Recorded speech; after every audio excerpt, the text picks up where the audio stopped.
Let's improve English. झूठी तारीफ मत करो। दोस्तों, इसे इंग्लिश में हम कैसे कह सकते हैं? हम कह सकते हैं डोंट फ्लैटर मी या फिर don't butter me up. Butter up करने का मतलब होता है किसी को मक्खन लगाना, यानी झूठी तारीफ करना। डोंट फ्लैटर मी, फ्लैटर करने का मतलब या किसी को बटर अप करने का मतलब होता है उसकी झूठी तारीफ करना। To praise someone insincerely. Friends, इसी तरह से कुछ यूजफुल हिंदी सेंटेंसेस का इंग्लिश ट्रांसलेशन मैं आपको इस वीडियो में बताने वाला हूँ कैसे इन बातों को इंग्लिश में हम कह सकते हैं। तो फ्रेंड्स, आपकी प्रैक्टिस होगी, साथ में वीडियो को पॉज करके आपको सोचना है कि इंग्लिश में कैसे कह सकते हैं, और फिर मैं तो बताऊंगा ही। जैसे इसे कहना है, लोगों की झूठी तारीफ करना मुझे नहीं आता। भाई, मुझे नहीं आता ये सब। इसे कैसे कह सकते हैं? तो इसे कह सकते हैं I don't know how to flatter people, I don't know how to butter people up. So या तो आप बटर अप का यूज कर सकते हैं या फिर फ्लैटर का यूज कर सकते हैं। इन वर्ड्स का मतलब होता है किसी की झूठी तारीफ करना, बस ऐसे ही कुछ फायदे के लिए। मैं अभी अभी धूप से आया हूँ। कुछ कमेंट्स मेरे पास आए हैं जिनमें आपने मुझसे कुछ सेंटेंसेस पूछे हैं, तो उन्हीं को मैं कवर कर रहा हूँ इस वीडियो में। काफी यूजफुल हैं सभी के लिए। मैं अभी अभी धूप से आया हूँ, इस तरह की बात को हम कैसे कह सकते हैं? तो वैसे तो हम धूप को सनलाइट कहते हैं, सनशाइन, सनलाइट, लेकिन हम धूप को सन भी कहते हैं। जी हाँ, सन का मतलब सूर्य होता है, सूरज होता है, लेकिन द सन का यूज हम धूप के लिए भी करते हैं। इस तरह, I have just come here, I was in the sun, I was in the sun. मैं धूप में ही था, अभी अभी आया हूँ। I have just come here, I was in the sun. तो फ्रेंड्स, हमें सिचुएशन को समझते हुए हिंदी की इंग्लिश बनानी है। सूरज निकला हुआ है, जैसे हमें इतना कहना है कि भाई सूरज तो बाहर निकला हुआ है, कपड़े क्यों नहीं सुखा देते? The sun is up, the sun is out. Up या फिर आउट में से आप कोई भी बोल सकते हैं कि सूरज अब तो ऊपर आ गया है, सूरज निकल गया है। द सन इज अप या sun is out. The sun is up, the sun is out. हम ऐसे भी बोल सकते हैं the sun has come up, सूरज उग गया है। द सन हैज राइजन, तो बोलते ही हैं हम। इस कमरे में धूप ही नहीं आती, इस कमरे में धूप ही नहीं आती। तो इस तरह की बात को कैसे कहेंगे? कहेंगे this room doesn't get the sun, this room doesn't get the sun, यानी यहाँ पे धूप ही नहीं आती है। चलो बाहर चल के धूप में बैठते हैं। Friends, how to say this in English? तो इसे हम कह सकते हैं let's go out and sit in the sun, let's go out and sit in the sun. चलो बाहर चल के धूप में बैठते हैं। मैं धूप में बैठा हूँ, I am sitting in the sun. धूप में खड़ा हूँ, I am standing in the sun. तो फ्रेंड्स, इस तरह से धूप के लिए हम सिर्फ द सन का यूज करते हैं। अब उसको ज्यादा चढ़ाने की जरूरत नहीं है, ज्यादा उसको चढ़ाने की जरूरत नहीं है। इसका मतलब है कि उसकी इतनी भी ज्यादा तारीफ करने की जरूरत नहीं है। इसके लिए इंग्लिश में एक बहुत खूबसूरत सा इडियम है जो फिट बैठता है हिंदी की इस बात के लिए। There is no need to praise him to the skies, there is no need to praise him to the skies. उसको इतना भी ज्यादा चढ़ाने की जरूरत नहीं है। मैंने ये लिटरली ट्रांसलेट नहीं किया है, बल्कि इंग्लिश में ये इडियम है जो एग्जिस्ट करता है।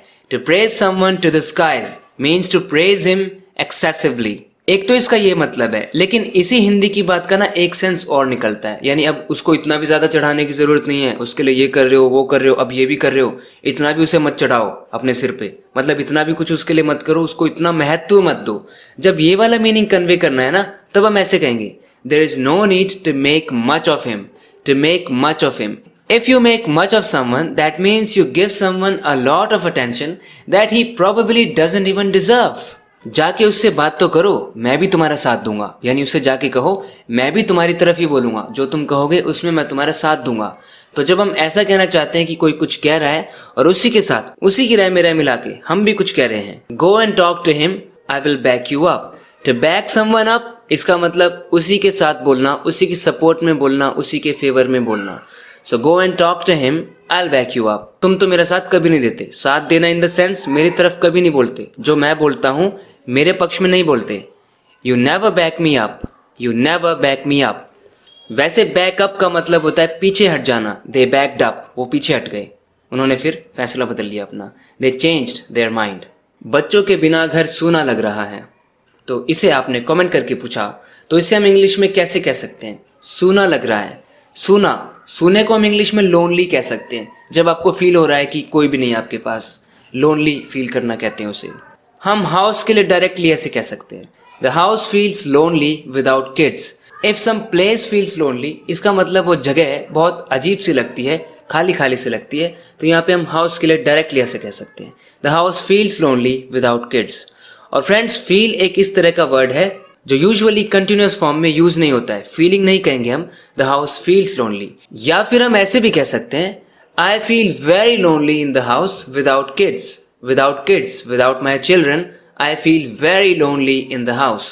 फ्रेंड्स, मैंने अलोन और लोनली सिर्फ इन्हीं दो वर्ड्स के ऊपर एक वीडियो बनाई थी, and I try to explain the difference between these two words. If you want to know the difference, make sure to watch that video, I leave the link right here. अंधेरे की आड़ में वो मेरा पैसा चुरा ले गई। अंधेरे की आड़ में, अंधेरे में छुपके, अंधेरे का फायदा उठा के। We can say they stole my money under cover of darkness, under cover of darkness, यानी अंधेरे की आड़ में उन्होंने मेरा पैसा चुरा लिया, मेरे पैसे चुरा लिए। हिंदी में हम ऐसे भी बोल देते हैं, मेरा पैसा चुरा लिया, मेरी मनी, मेरे पैसे वो चुरा ले गई। अंडर कवर ऑफ डार्कनेस, यहाँ पे द ऑप्शनल है, अंडर द कवर या फिर अंडर कवर, आप दोनों में से कोई भी बोल सकते हैं। वैसे अंडर कवर को एक और तरीके से यूज करते हैं, an officer can be under cover. इसका मतलब वो ऑफिसर है लेकिन वो अपने असली रूप में नहीं है, उसने अपने आप को कवर किया हुआ है ताकि उसकी पहचान किसी को पता ना चले। So he is under cover, under cover officer होते हैं ना। लेकिन यहाँ पे अंडर कवर ऑफ डार्कनेस, अंधेरे की आड़ में। अभी इसी को थोड़ा अलग तरीके से मैं कहता हूँ, मदद करने की आड़ में वो लोगों की पीठ में छुरा घोंपता है, लोगों की पीठ में छुरा घोंपता है मदद करने की आड़ में, यानी ऐसा दिखावा करता है कि वो सबकी मदद कर रहा है। तो फ्रेंड्स, हमें वर्ड्स पर नहीं जाना होता कि वर्ड्स में क्या लिखा है आड़ में, तो ये फिर इसका मतलब अंडर कवर यूज करेंगे हम। हमें ये देखना है कि वर्ड्स कहना क्या चाह रहे हैं। यहाँ पे मैं अंडर कवर ऑफ यूज नहीं करूंगा क्योंकि यहाँ पे वर्ब आ गया है कि वो मदद करने की आड़ में। यहाँ पे तो अंडर कवर ऑफ डार्कनेस था, under cover of something, usually इसमें वर्ब नहीं आता है।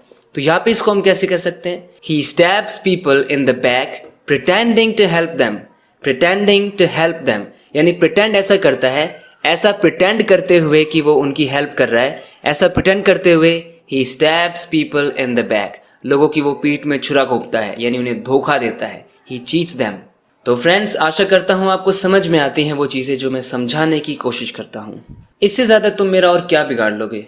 इसे इंग्लिश में कह सकते हैं, what more harm can you do to me, what more harm can you do to me, तुम मेरा और ज़्यादा क्या नुकसान कर लोगे।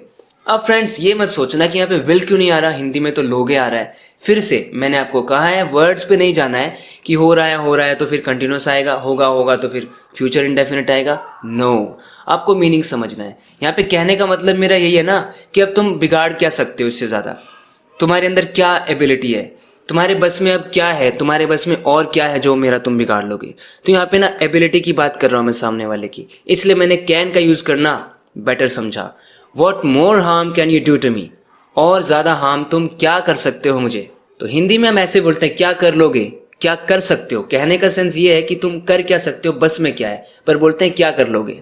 अगर आप ऐसे बोलेंगे what more harm will you do to me, इसका मतलब तो ये लगता है कि मैं पूछ रहा हूँ उससे कि क्या करोगे, अब एक बार बताओ क्या करोगे मेरे साथ, मेरे पैसे चुराओगे या मेरा घर लूट लोगे या क्या करोगे बताओ। लेकिन मैं पूछ नहीं रहा हूँ ना, मैं तो ऐसे गुस्से में एकदम फुल इमोशंस के साथ बोल रहा हूँ ना, what more harm can you do to me, थोड़ी सी मदद करने में तुम्हारा कुछ नहीं बिगड़ जाएगा।